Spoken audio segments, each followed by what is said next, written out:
This is the story of every nightmare, every failure, every punch life threw at me, and how I survived it. This is the story of Thrash water. Looking back, I realized Thrash water isn't just some brand I pulled out of thin air. It's literally the product of my survival. I slept in a car that didn't even run, sweating through Texas nights with the windows cracked just enough to breathe, and still getting eaten alive by mosquitoes. I showered at Planet Fitness, scrubbing off the smell of the street so I could walk into work pretending everything was normal. Some nights I'd sneak into empty apartments, terrified someone would find me and throw me out. I know the taste of real hunger, not like skipping lunch, but going to bed with your stomach twisting because you couldn't afford food. I know the humiliation of begging for help and being told no. I know what it feels like to be locked in a cell, replaying every mistake in your head, wondering if life already passed you by. Every punch life threw at me, every door that got slammed, every night I thought I was done, that's where Thrash water came from. It started in this tiny studio apartment in Austin.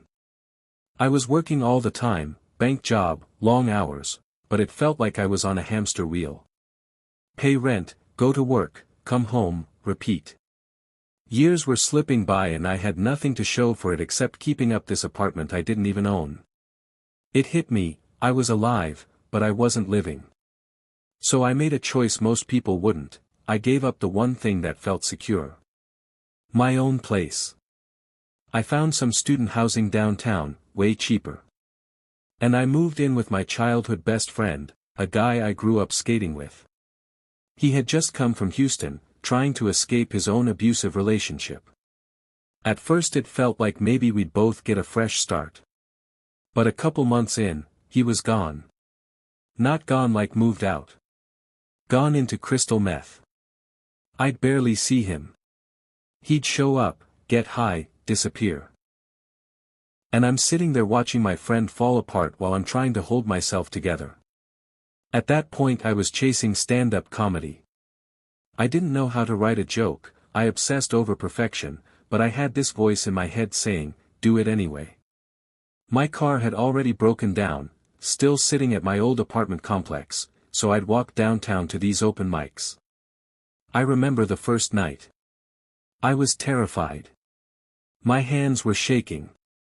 But I got up, did it, and even though it wasn't great, I felt like I'd finally done something. That same night, I met this woman. Gorgeous. Smart. A comedian, DJ, could play piano like it was nothing. She came into my world like a lightning bolt. And for a while, she pushed me. She told me I was obsessed with perfection, that I just needed to get on stage, keep going. And I listened. But what started as inspiring turned into chaos later. Around the same time, my ex, my son's mom, calls me one night sobbing. She tells me someone she thought was a friend came over, and it turned